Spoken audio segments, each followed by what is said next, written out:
আসসালামু আলাইকুম ওয়া রাহমাতুল্লাহি ওয়া বারাকাতুহু।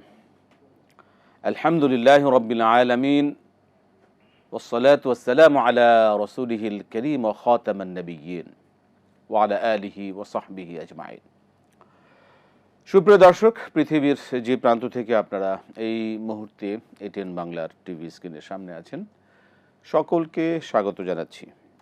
এটিএন বাংলার নিয়মিত আয়োজন RFL উডি ডোর প্রেজেন্স ইসলামী সাওয়াল job, powered by Islami bank Bangladesh PLC। সরাসরি আয়োজন। প্রিয় দর্শক, জীবন ঘনিষ্ঠ যে কোনো বিষয় জানতে আপনারা সরাসরি ফোন করুন, প্রশ্ন করুন। আপনারা আপনাদের প্রশ্নের জবাব পাবেন, শুনবেন কোরআন সুন্নাহর আলোকে সহিহ সুন্নাহর ভিত্তিতে ইনশাআল্লাহ। আমি আছি আপনাদের সাথে AK-M ফিরোজ। প্রিয় দর্শক, আপনাদের সরাসরি প্রশ্নের জবাবে আজকে আমাদের স্টুডিওতে উপস্থিত আছেন এটিএন বাংলা আমাদের সকলের প্রিয় মানুষ, প্রিয় মুখ, শাইখুল আল্লাম শেখ শাহ ওয়ালিউল্লাহ হাফিজাহুল্লাহ। আসসালামু আলাইকুম ওয়া রাহমাতুল্লাহি ওয়া বারাকাতুহু। ওয়ালাইকুম সালাম ওয়া রাহমাতুল্লাহ। আহলান সাহলান শাইখ, বারাকাল্লাহু বারাকাল্লাহু ফিকুম। মাশাআল্লাহ। ওয়া ইয়াক। আমরা ইনশাআল্লাহ শুনবো। প্রিয় দর্শক, আপনারা একটা বিষয় আমাদেরকে অবশ্যই মনে করে সহযোগিতা করবেন, যারা আমাদের সাথে এই আয়োজনে আপনি কথা বলছেন। কথা বলবেন অবশ্যই, যখন কথা বলবেন আপনি যে টিভি সেট টেলিভিশন আমাদের দেখছেন, টেলিভিশনের ভলিউমটা কমিয়ে কথা বলবেন, এটা অনুরোধ। আমরা সরাসরি যাব। প্রিয় দর্শক, আপনারা এই প্রোগ্রামটি এটিএন বাংলা এই স্ক্রিনে তো সরাসরি দেখছেন, এটিএন বাংলার আমাদের টিভি স্ক্রিনে। এর পাশাপাশি আপনারা ফেসবুক পেজ আমাদের রয়েছে, এটিএন বাংলা ইসলামিক যে ফেসবুক পেজ, সেখানে আপনারা এই প্রোগ্রামটি সরাসরি দেখার সুযোগ পাচ্ছেন। এছাড়াও আপনারা এই প্রোগ্রামগুলো পাবেন এটিএন বাংলা ইসলামিক যে .tv আছে ইউটিউবে, সেখানেও আপনারা এই প্রোগ্রামগুলো পাবেন।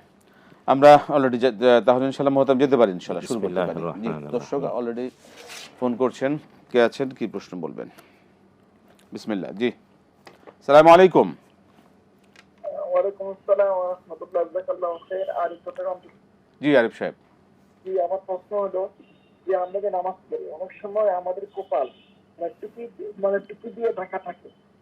এখন আপনারা যেভাবে আমার ইয়েটা পড়ছেন আর কি টুপিটা, এখন এমন অবস্থায় যদি সেজদা দিলে কি হবে? আচ্ছা, যে প্রশ্নটা কি বুঝতে পারছেন? জি বুঝতে পারছি, ঠিক আছে। জি, আসসালামু আলাইকুম। ওয়ালাইকুম আসসালাম ওয়া রাহমাতুল্লাহি ওয়া বারাকাতুহু। জি প্রিয় দর্শক, আমরা সরাসরি আয়োজন জীবন ঘনিষ্ঠ যে কোনো বিষয়ে যাতে আপনারা সংক্ষেপে প্রশ্নগুলো এবং একজনের দুইটার বিষয়ে করা উচিত, অনেকে লাইনে থাকেন। আমরা শুরু করছি আজকের আয়োজন। মোহতারাম বিসমিল্লাহ, আমরা শুরু করবো ইনশাআল্লাহ। আলহামদুলিল্লাহ ওয়াস সালাতু ওয়াস সালামু আলা রাসূলিল্লাহি ওয়া বা'দ। আকুলু ওয়া বিল্লাহিত তাওফীক। প্রশ্ন হলো যে খুব স্পষ্ট, সালাতে সেজদা দিতে গিয়ে অথবা এমনিও যখন কেউ সেজদা দেবে, কপালটা মাটিতে লাগতে হবে। এখন 7 অঙ্গ দিয়ে সেজদা হয়, অর্থাৎ 2 হাত, 2 হাঁটু, 2 পা, 6টা, আর মুখমণ্ডল মানে নাক আর কপাল। এখন এমন কোনো কিছু দিয়ে প্রতিবন্ধকতা করা উচিত না যাতে কপালটা মাটিতে না ঠেকে। যদি ইচ্ছা করে কেউ, আমি আবারও বলছি, ইচ্ছা করে কেউ নাক আর কপাল তথা মুখমণ্ডল মাটিতে লাগায় প্রতিবন্ধকতা তৈরি করে, তাহলে সেজদা হবে না। এই জন্যে টুপি পরতে গিয়ে, যেমন আমাদের মতো অনেকেই হয়তো বা এমন টুপি পরি, কিন্তু সেজদার সময় অবশ্যই টুপিটাকে পিছন, যে টুপিগুলো যে যেমন আমাদের ফিরোজ সাহেবেরও যে টুপি, এই টুপি হলো সৌন্দর্যের, কিন্তু এই টুপি পরে যখনই কেউ সেজদা দিতে চায় সে নিজেই বুঝে, তখন টুপিটাকে একটু পিছনে দিয়ে নামাজের জন্য আলাদা। তো এটা খেয়াল রাখতে হবে, আমরা টুপি পরবো সৌন্দর্যের জন্যে, কিন্তু সেজদার সময়ে টুপি যাতে আমাদের কপালটা অর্থাৎ মুখমণ্ডল মাটিতে প্রতিস্থাপনে প্রতিবন্ধক না হয়। জি, আমরা দর্শক আবারও প্রশ্ন নিচ্ছি। দর্শক কে আছেন বলুন। আসসালামু আলাইকুম। আসসালামু ওয়া রাহমাতুল্লাহ। মুহতারাম, আমি আব্দুল জব্বার বলছিলাম। ধন্যবাদ আপনাকে, ধন্যবাদ স্যার ওয়ালিউল্লাহ স্যারকে। জি আব্দুল জব্বার সাহেব বলুন। স্যার ওয়ালিউল্লাহ স্যার যে প্রথমে যে আলহামদুলিল্লাহ সালাতু আলা রাসূলিল্লাহ পরে যে শব্দটুকু বললো, আমি তো খাতা কলম বসে থাকি, শিক্ষার বিষয়ে আপনাদের কাছে অনেক কিছু শিখতে দিলে বলবেন আসসালাতু আলা রাসূলিল্লাহ আলহামদুলিল্লাহ, তারপরে যে কথাটুকু বললেন দয়া করে বলবেন আর কি। আর প্রশ্ন হচ্ছে, এই মাসে তো নবী করিম সাল্লাল্লাহু আলাইহি ওয়াসাল্লাম জন্ম এবং মৃত্যু। এখন আমি জানতে চাচ্ছি যে আমরা কোন বিষয়টাকে বেশি স্মরণ করব? জন্মগ্রহণ করেছে আমাদের এত বড় একটা প্রিয় নবী, তার আনন্দ নাকি তার বিদায়ের বেদনা, কোনটাকে প্রায়োরিটি দেবো? ইসলাম কি বলে? আর একটা প্রশ্ন করি, যেহেতু দুধের কথা বলছেন, যে আমি শুনেছি যে শয়তান সবচেয়ে বেশি খুশি হয় সব পাপের ভিতর থেকে। আলেমাদের মুখে শোনা যে স্বামী স্ত্রীর মধ্যে যদি দ্বন্দ্ব লাগিয়ে দেয় তাহলে শয়তান বেশি আনন্দ বোধ করে। আসলে এটা কোরআন হাদিস দ্বারা প্রমাণিত কিনা স্যার দয়া করে বলবেন। আসসালামু আলাইকুম ওয়া রাহমাতুল্লাহ। ঠিক আছে, ধন্যবাদ। জি মোহতারাম, আমরা পরবর্তী প্রশ্নে যাব। হামসানা। হ্যাঁ, হামদ এবং সানার পরে আরবিতে যে কথাটা বলি এটা হলো আকুলু ওয়াবিল্লাহি তৌফিক। মানে আকুলু মানে আমি বলবো, ওয়াবিল্লাহি তৌফিক আল্লাহর কাছে সাহায্য চাই, সামর্থ্য চাই, আল্লাহর দেয়া তৌফিকেই আমি বলার চেষ্টা করব। এটা হলো আর বাংলা অনুবাদ। মানে আলহামদুলিল্লাহ ওয়াসসালাতু ওয়াসসালামু আলা রাসূলিল্লাহি ওয়াবাদ আকুলু ওয়াবিল্লাহি তৌফিক, যে আমি বলবো তবে তৌফিক আল্লাহ সুবহানাহু ওয়া তাআলার কাছে। জি, এই মাসে তো রাসূলুল্লাহ সাল্লাল্লাহু আলাইহি ওয়াসাল্লামের জন্ম এবং মৃত্যু দুটোই, তা আমরা কোন বিষয়টাকে বেশি স্মরণ করতে পারি? না, ব্যাপার হলো আমাদেরকে সবগুলো বিষয় স্মরণ রাখতে হবে যেভাবে শিখিয়েছেন মুহাম্মদুর রাসূলুল্লাহ সাল্লাল্লাহু আলাইহি ওয়াসাল্লাম নিজে, এবং যেভাবে তাকে বাস্তবে অনুকরণ করে আমাদের সামনে মডেল হয়েছেন আসহাব রাসূলিল্লাহি সাল্লাল্লাহু আলাইহি ওয়াসাল্লাম, সাহাবায়ে কেরাম তো তার সোনালী যুগের মানুষেরা। তাই নবী ইসলামের জন্মটাও আমাদের জন্যে গৌরবের, সম্মানের, কারণ তিনি পৃথিবীতে জন্ম নেয়ার 500 বছর আগের থেকেই এর ধারাবাহিকতা শুরু হয়েছে। কারণ ডাইরেক্ট ঈসা ইবনু মারিয়াম আলাইহিস সালাম তিনি সুসংবাদ দিয়েছেন। ঈসা আলাইহিস সালাম জন্ম নিয়েছেন, আজ থেকে তার জন্মের ধারাবাহিক হিসাব অনুযায়ী আজকে হলো 2026। তো রাসূলুল্লাহ সাল্লাল্লাহু আলাইহি ওয়াসাল্লাম জন্ম নিয়েছেন 571 খ্রিস্টাব্দে। ঈসা আলাইহিস সালাম এই পৃথিবীতে জন্ম নেওয়ার 570 বছর পরে। কিন্তু মুহাম্মদ সাল্লাল্লাহু আলাইহি ওয়াসাল্লামের নাম ধরে সুসংবাদ দিয়েছেন ঈসা আলাইহিস সালাম। শুধু তাই না, বিশ্বনবী সাল্লাল্লাহু আলাইহি ওয়াসাল্লাম নিজে বলেছেন, আল্লাহ কোরআনে তুলে ধরেছেন রাসূল সাল্লাল্লাহু আলাইহি ওয়াসাল্লামের এই পৃথিবীতে জন্মগ্রহণ করারও প্রায় 3500 বছর আগে ইব্রাহিম আলাইহিস সালাম তার পুত্র ইসমাঈল আলাইহিস সালাম সমেত কাবাগর পুনর্নির্মাণের মতো পৃথিবীর শ্রেষ্ঠ ভালো কাজটা করে দোয়া করেছেন, রব্বানা ওয়াবআথ ফীহিম রাসূলাম মিনহুম ইয়াতলু আলাইহিম আয়াত। তাই নবীজি সাল্লাল্লাহু আলাইহি ওয়াসাল্লামের এই পৃথিবীতে জন্ম পূর্ব ঘটনা, এমনকি জন্ম আর এর ধারাবাহিকতায় সারাটি জীবন, আর বিশেষ করে জন্ম থেকে 40 বছর, আর যেদিন থেকে ওহী নাজিল হওয়া শুরু হয়েছে 40 বছর থেকে 63 বছর, 23 বছরের জীবন। আর যাকে আল্লাহ বাছাই করেছেন, যাকে আল্লাহ সুবহানাহু ওয়া তাআলা তাবৎ সৃষ্টির জন্য রহমত বলে ঘোষণা করেছেন, তাকেও মৃত্যুর পেয়ালা পান করতে হয়েছে। আল্লাহ তাআলা তিনি জীবদ্দশায় তাকে জানিয়ে দিয়ে বলেছেন, ইন্নাকা মাইয়িতুন ওয়া ইন্নাহুম মাইয়িতুন। তাই রাসূলুল্লাহ সাল্লাল্লাহু আলাইহি ওয়াসাল্লাম এই পৃথিবী থেকে বিদায় নিয়েছেন, এটাও আমাদেরকে জানতে হবে, তাই রাসূল সাল্লাল্লাহু আলাইহি ওয়াসাল্লামের জন্মপূর্ব বাস্তবতা, জন্মগ্রহণ থেকে শুরু করে নিয়ে, কারণ নবী সাল্লাল্লাহু আলাইহি ওয়াসাল্লামের জন্মের সাথেও পৃথিবীর এমন কিছু বিষয়ে জড়িত যেগুলো একেবারে সতত প্রমাণিত বাস্তবতা। যেদিন রাসূলুল্লাহ সাল্লাল্লাহু আলাইহি ওয়াসাল্লাম জন্ম নিলেন, ওই দিন পারস্যের মানে 1000 বছর থেকে জ্বালিয়ে রাখা অগ্নি, ওই যে যেটাকে অনির্বাণ অগ্নিশিখা, তা নিভে গেল। কাবার প্রান্তরের সবগুলো মূর্তি মুখ থুবড়ে পড়ে গেল। অনেকের বলতে গিয়ে বলে মূর্তিরা সেজদা দিয়েছে, না, মূর্তি নিজেই ব্যর্থ, নিজেই মিথ্যা কখনো আল্লাহর সেজদা দিয়ে এটা ইবাদত হয় না। তাই মূর্তি মানে মুখ থুবড়ে পড়েছিল রাসূল জন্মের মুহূর্তে। শুধু তাই না, রাসূলুল্লাহ সাল্লাল্লাহু আলাইহি ওয়াসাল্লামের মা স্বপ্নে দেখেছেন, নামটাও মুহাম্মদ, ইউনিক নাম। যদিও আমেনা তিনি রাসূল সাল্লাল্লাহু আলাইহি ওয়াসাল্লামের জন্মের আগেই স্বপ্নে দেখেছেন নামও কি রাখা হবে তাকে বলে দেয়া হয়েছে। এই জন্যে তিনি তার শ্বশুর রাসূল সাল্লাল্লাহু আলাইহি ওয়াসাল্লামের দাদা আব্দুল মুত্তালিব, যার আসল নাম শাইবা, তাকে বলেছেন, তিনি জনসম্মুখে গিয়ে বলেছেন, হ্যাঁ, নামটা রেখেছি এই জন্যে। তিনি আর ওই তার পুত্রবধূর বলা স্বপ্নের কথাটা বলেননি দুষ্ট দুরাচারীদের ভয়ে। তিনি তার উপস্থিত বুদ্ধি দিয়ে বলেছেন, আমি চাই আমার নাতি এমন হবে, আকাশেও তার প্রশংসা হবে, জমিনের সকল সৃষ্টি তার প্রশংসা করবে, তাই তার নাম মুহাম্মদ। আসলেই মুহাম্মাদুন সাল্লাল্লাহু আলাইহি ওয়াসাল্লাম ফিদাকা আবি ওয়া উম্মি ইয়া রাসূলুল্লাহ বিআবি আনতা ওয়া উম্মি ইয়া রাসূলুল্লাহ। একমাত্র সত্তা এই সৃষ্টিতে একজন আল্লাহর পরেই, যার জন্য বলা যায় আমার পিতামাতা আপনার জন্য উৎসর্গিত, জন্ম মৃত্যু দুইটাই তিনি স্মরণ হলেন করতে হবে। মুহাম্মাদুর রাসূলুল্লাহ সাল্লাল্লাহু আলাইহি ওয়াসাল্লাম। সাল্লাল্লাহু আলাইহি ওয়াসাল্লাম। তাই তার পুরাটা জীবন আমাদের জীবনটা জন্য আমাদের স্মরণীয়। জি মোহতারাম, আমরা আবারও আসবেন ইনশাআল্লাহ আপনার কাছে, একটা বিরতি নিতে হচ্ছে। প্রিয় দর্শক, আপনারা দেখছেন RFL woody door presence Islami সাওলজা powered by Islami bank Bangladesh PLC। সময় হলো একটি বিরতি নেবার, ফিরে আসছি ইনশাআল্লাহ আবার বিরতির পর।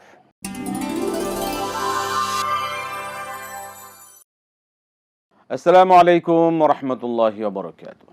প্রিয় দর্শক, ফিরে এলাম বিরতির পর। RFL woody door presence Islami সাওলজা powered by Islami bank Bangladesh PLC সরাসরি আয়োজন আমরা আছি। জীবন ঘনিষ্ঠ যে কোনো বিষয় জানতে প্রিয় দর্শক আপনারা ফোন করুন, প্রশ্ন করুন। ইনশাআল্লাহ আমরা যাচ্ছি প্রশ্নে। জি দর্শক, যে প্রশ্ন করেছিলেন বিরতির আগে সেটা জানতে চাই, শয়তান সবচেয়ে বেশি খুশি হয় যেই কারণে, সেটা হচ্ছে যে স্বামী স্ত্রীর মধ্যে যদি দ্বন্দ্ব লাগিয়ে দিতে পারে। এটার কোরআন সুন্নাহর ব্যাখ্যা কতটা সহিহ? এটা কোরআন এবং সুন্নাহ দ্বারা প্রমাণিত সত্য। কারণ ইসলাম এই পৃথিবীর চারাগাছ হিসেবে আমাদের পরিবারকে ট্রিট করেছে। আবাদ তাই করার জন্য। পৃথিবীটা যদি টিকে থাকতে হয়, পরিবার টিকে থাকতে হবে। আর পরিবারের সূত্রই হয় একজন পুরুষ আর একজন নারী, দুই পরিবারে জন্ম নেয়, কিন্তু বিবাহ নামক পবিত্র বন্ধনের মাধ্যমে তারা এক হয়ে যায়। আল্লাহ তাআলা কোরআন আল কারীমে বলেছেন স্বামী আর স্ত্রী দুইজনে মিলে একজন। ওমিন আয়াতিহি আন খালাকা লাকুম মিন আনফুসিকুম আজওয়াজান লিতাসকুনু ইলাইহা ওয়া জাআলা বাইনাকুম মাওয়াদ্দাতান ওয়া রাহমা। তাই আমাদের কোরআন আল কারীম আল্লাহ তাআলা আদম আলাইহিস সালাম তার শরীর থেকে তার স্ত্রী হাওয়া আলাইহিস সালামকে সৃষ্টি করেছেন। সূরাতুন নিসাতে যেমন বলেছেন, আমাদের প্রত্যেক ইন্ডিভিজুয়ালকেও তিনি বলেছেন 30 নম্বর সূরার 21 নম্বর আয়াতে। তাই প্রত্যেক স্বামী স্ত্রী দেখতে দুইটা দেহ হলেও মূলত একজন। এই যে অর্ধ অঙ্গ অর্ধাঙ্গিনী, এটা কোরআন হাদিসেরই কথা। তো হ্যাঁ, এই যে পরিবার নামক পবিত্র বন্ধন ধ্বংস করে দেয়া হলো শয়তানির শ্রেষ্ঠত্ব। এই জন্যে শয়তানকে পার্লামেন্ট নামে একটি বিখ্যাত রম্য রচনা আছে বিশুদ্ধ হাদিসের ভিত্তিতে। শয়তান প্রতিদিন তার পার্লামেন্ট বসায় উত্তাল সমুদ্রের উপরে বসে সে রিপোর্ট নেয় কে সারাদিন কি করলো না করলো, পুরস্কৃত করে ওই শয়তানকে যে স্বামী আর স্ত্রীর মধ্যে ঝগড়া বিবাদ এমনকি তালাক ঘটিয়ে দেয়। কারণ সে তো পৃথিবীকে ধ্বংস করে দিচ্ছে। নাউযুবিল্লাহ মিন যালিক। নাউযুবিল্লাহ মিন যালিক। জি, আমরা পরবর্তী প্রশ্নে যাই। দর্শক বলুন। আসসালামু আলাইকুম।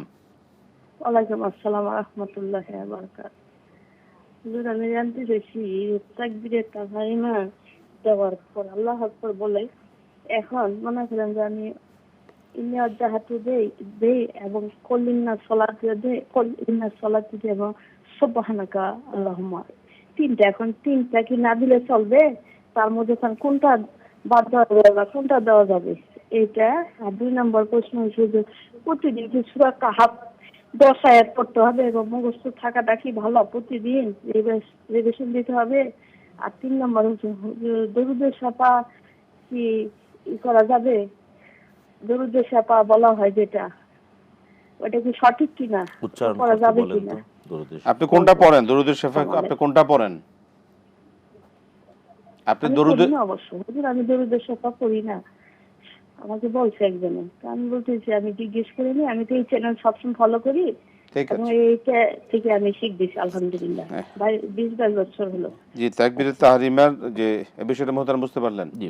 ঠিক আছে, ধন্যবাদ। জি মোহতারাম, শুরু করব। আচ্ছা, তো এর আগে সবশেষে আরেকটা কথা বলতে চাই যে ওই শয়তান খুশি হয় স্বামী স্ত্রীর মধ্যে ঝগড়া বিবাদ। কারণ আল্লাহ সুবহানাহু ওয়া তাআলা নিজে সংসার যে কত মর্যাদার একটি দোয়ায় এটা প্রমাণিত হয়। আল্লাহ তাআলা নিজে সূরাতুল ফুরকান, আল ফুরকান নামক সূরার ৭৪ নম্বর আয়াতের শেষাংশে আল্লাহর প্রিয়তম বান্দারা কি বলে দোয়া করে আল্লাহ নিজে শিখিয়ে দিয়ে বলেছেন। বলে, রব্বানা হাবলানা মিন আজওয়াজিনা ওয়া যুররিয়াতিনা কুররাতা আয়ুনিন ওয়াজআলনা লিল মুত্তাকিনা ইমামা। আল্লাহুম্মা আমিন। এর অর্থ হলো, হে আমাদের রব, আমাদেরকে দাও এমন জীবন ও সঙ্গিনী, এমন স্বামী স্ত্রী, এমন সন্তান সন্ততি যাদের দেখলে চক্ষু জুড়িয়ে যায়। আর আমাদেরকে তোমাকে ভয় করে মানুষের নেতা বানিয়ে দাও। তার মানে চোর, ডাকাত, দুষ্ট, দুরাচারী তাদেরই নেতা না, নেতা হতে হবে ভালো মানুষের। তাই এই যে দোয়া আল্লাহ শিখালেন, এই দোয়ার মর্যাদা বুঝলে বোঝা যায় পরিবার, স্বামী স্ত্রী আর সংসার, ছেলে মেয়ের মর্যাদা কত বেশি। আল্লাহ আমাদেরকে দোয়াটা করার তৌফিক দিন, বোঝার তৌফিক দিন, আমিন। জি, একটা প্রশ্ন নেই। জি, সালাম আলাইকুম। ওয়ালাইকুম আসসালাম। আসলে ভাইয়া, আমি মহাবাজার থেকে মনির আক্তার বলছি। বলুন। আমার একটু কয়েকটা প্রশ্ন, আমি কয়েকদিন ধরে চেষ্টা করে লাইন পাচ্ছিলাম না, আজকে পেয়েছি, আল্লাহ শুকুর, আলহামদুলিল্লাহ। তো ভাই আমার প্রথম প্রশ্ন হচ্ছে, আমি সূরা আস-সিজদা এবং সূরা ওয়াকিয়া এই দুটো সূরা যদি আমি সাড়ে চারটার দিকে পড়ি, কোনো সমস্যা আছে কিনা বলবেন। আর শাইখ আমাকে একদিন বলছিলেন যে সূরা ইখলাস 10 বার, এটা কি কোনো সময় আছে? আর প্রতিবারই কি আমাকে বিসমিল্লাহ সহকারে পড়তে হবে? আমাকে প্রতিবারই যদি বিসমিল্লাহ সহকারে পড়তে হবে কিনা এটা একটু বলবেন। আর বেতরের নামাজটা আমরা যেভাবে পড়ি সেদিন একটু অন্যভাবে শুনলাম, আমি 3 রাকাত সাথে পড়ি, তারপর আমি হাত উঠিয়ে আমি করি, আপনার দোয়ায়ে কুনুত পড়ি। এই নিয়মটা ঠিক আছে কিনা ভাইয়া একটু বলবেন। আর একটা হচ্ছে যে আমাদের জামা কাপড় নাকি অনেকে না করছে, যে আমরা যেগুলো পড়ি সেগুলো যদি কেউ চায় কাউকে দিই, সেটা কি উচিত হবে, বা দিলে কি নিয়মে দিব, এটা একটু বলুন ভাইয়া। আসসালামু আলাইকুম। ঠিক আছে, ওয়ালাইকুম আসসালাম। মোহতারাম, আবারও বিরতি এসে ইনশাল্লাহ সকল কিছু শুনবো। আমরা একটু সংক্ষেপে শুনবার চেষ্টা করব। প্রিয় দর্শক, আপনারা দেখছেন RFL Ledo door presence Islami সাওলজা powered by Islami bank Bangladesh PLC। সময় হলো আবারও বিরতি নেবার, ফিরে আসছি ইনশাল্লাহ বিরতির পর আবার।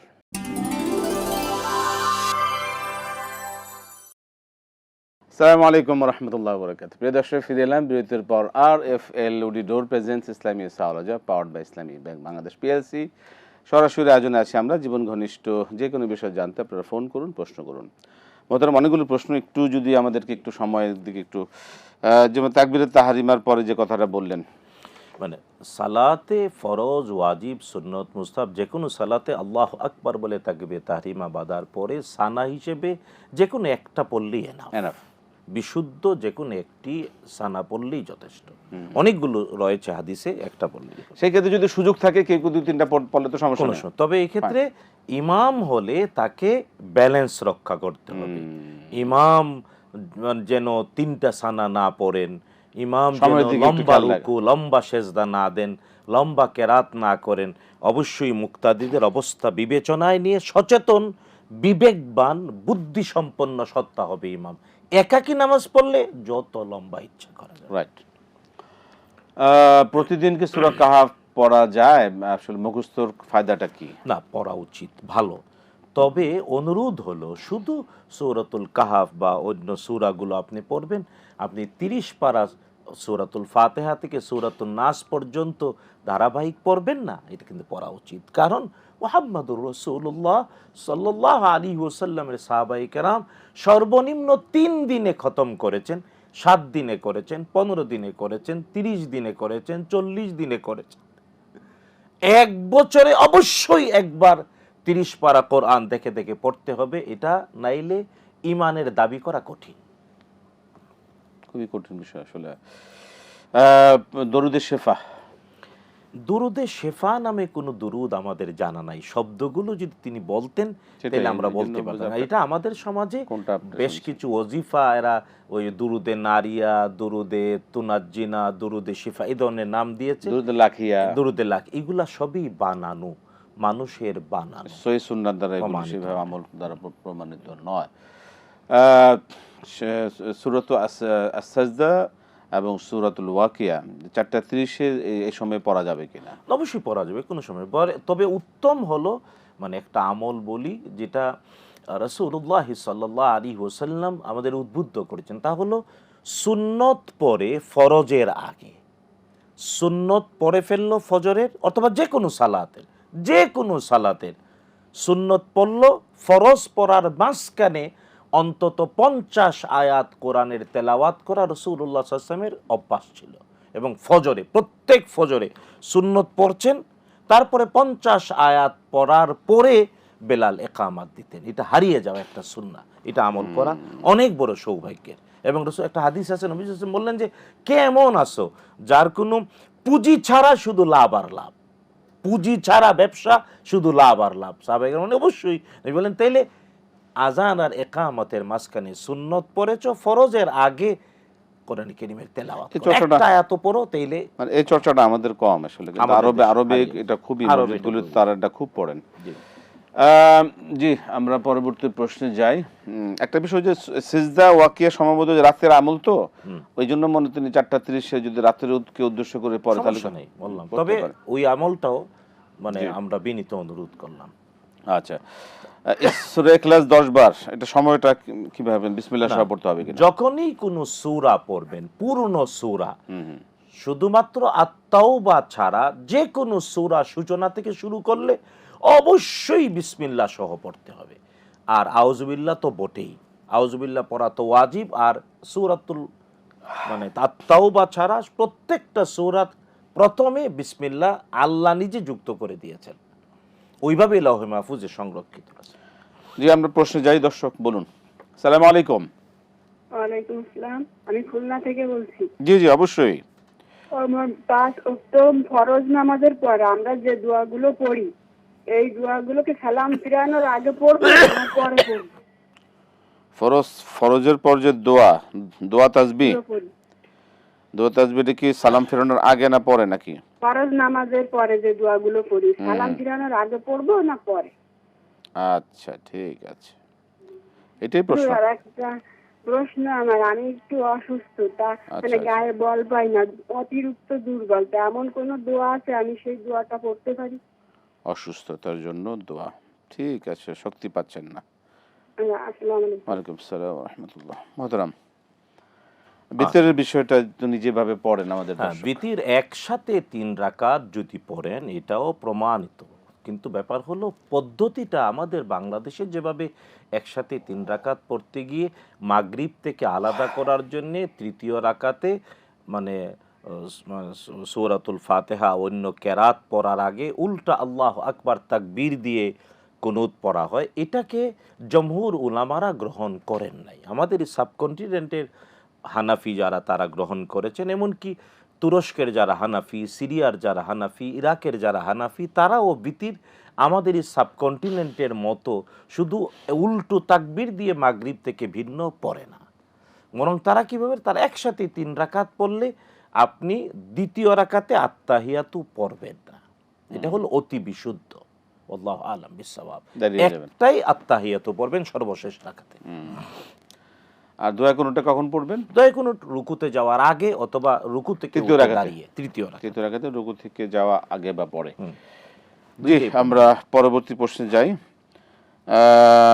পড়া জমা দেয়া, এটা এই বিষয়টা কি?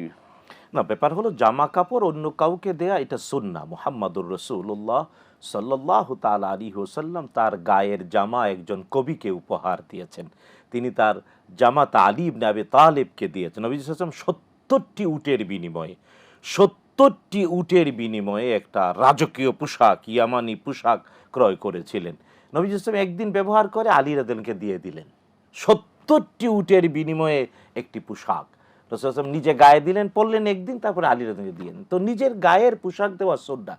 কিন্তু হ্যাঁ, যেটা আমাদের বোন বললেন যে অন্যকে দিতে গিয়ে খেয়াল রাখা উচিত জামাটা যাতে ময়লা অথবা বেশি পুরনো না, এটা বলবো না, মানে ভালোবাসার জিনিস অনেক, মানে যদি কাউকে দেওয়া হয় মানে এটা ভালোবাসার সাথে দিতে হবে, তবে যাতে অপবিত্র না হয়, পবিত্র করে প্রয়োজনে ধুয়ে ইস্ত্রি দিয়ে দেন। অথবা যদি ভালোবাসার কারণে উপস্থিত কাউকে দিতে হয় তাহলে অবশ্যই এটা খেয়াল রাখা উচিত যাতে নামাজের প্রতি পবিত্রতা নিশ্চিত করে কাপড় কাউকে দিতে হবে, মানে তার সন্তুষ্ট অনুসারে যেন দেওয়া হয় আর কি। তার সন্তুষ্ট অনুসারে যেন দেওয়া হয়, যাকে দেওয়া হচ্ছে তাকে, হ্যাঁ, যাকে দেয়া হচ্ছে সে যাতে ভালোভাবে সে ভালোভাবে গ্রহণ করে, এটাকে যেন আবার ছোট মনে না ছোট করে। মনে না করে। সেটাই। জি, আমরা পরবর্তী প্রশ্নে যাই। ফরজ সালাতের পরে যে দোয়াগুলো, এগুলো কি সালাম ফেরানোর আগে পড়ে না পরে পড়তে হবে? দেখুন, রাসূলুল্লাহ সাল্লাল্লাহু আলাইহি ওয়াসাল্লাম ফরজ সালাতের পরে 4টি দোয়া সারা জীবন পড়েছেনই, একবারও বাদ দেন নাই ফরজ সালাতের পরে। আমরা শেষ এক নাম্বার মানে সময় 3 বার শেষের দিকে। ইস্তেগফার করেছেন, তারপর আল্লাহুম্মা আনতাস সালাম ওয়া মিনকাস সালাম তাবারাকতা ইয়া যাল জালালি ওয়াল ইকরাম। 2 নাম্বার লা ইলাহা ইল্লাল্লাহ ওয়াহদাহু লা শারীকা লা লাহুল মুলকু ওয়া লাহুল হামদু ওয়া হুয়া আলা কুল্লি শাইইন কাদির। 3 নাম্বার আল্লাহুম্মা লা মানিআ লিমা আতাইতা ওয়া লা মুতিয়া লিমা মানা'তা ওয়া লা ইয়ানফাউ যাল জাদ্দি মিনকাল জাদ্দু। চতুর্থ আল্লাহুম্মা আইন্নি আলা যিকরিকা ওয়া শুকরিকা ওয়া হুসনি ইবাদাতিক। এইগুলা তো আপনি নামাজে সালাম ফেরানোর পরেই পড়তে হবে, সালামের আগে নবী সাল্লাল্লাহু আলাইহি ওয়াসাল্লাম এগুলা পড়েন নাই। তবে হ্যাঁ, কোরআনের দোয়া, কোরআনে বর্ণিত যত দোয়া আছে, আপনি যা পড়তে চান, আরও যা চাইতে চান, তা সালাম ফেরানোর আগে দোয়ায়ে মাসুরার অবশ্যই আত্তাহিয়াতু পড়তে হবে, দুরূদ শরীফ অবশ্যই পড়তে হবে। তারপরে 4টি জিনিস থেকে আশ্রয় চাওয়ার ব্যাপারেও জমহুরের নির্দেশনা রয়েছে, অর্থাৎ অধিকাংশ উলামায়ে কেরাম বলেছেন আল্লাহুম্মা ইন্নী আউযু বিকা মিন আযাবি জাহান্নাম ওয়া আউযু বিকা মিন আযাবিল কবরি ওয়া আউযু বিকা মিন ফিতনাতিল মাহইয়া ওয়াল মামাত ওয়া আউযু বিকা মিন ফিতনাতিল মাসীহিদ দাজ্জাল।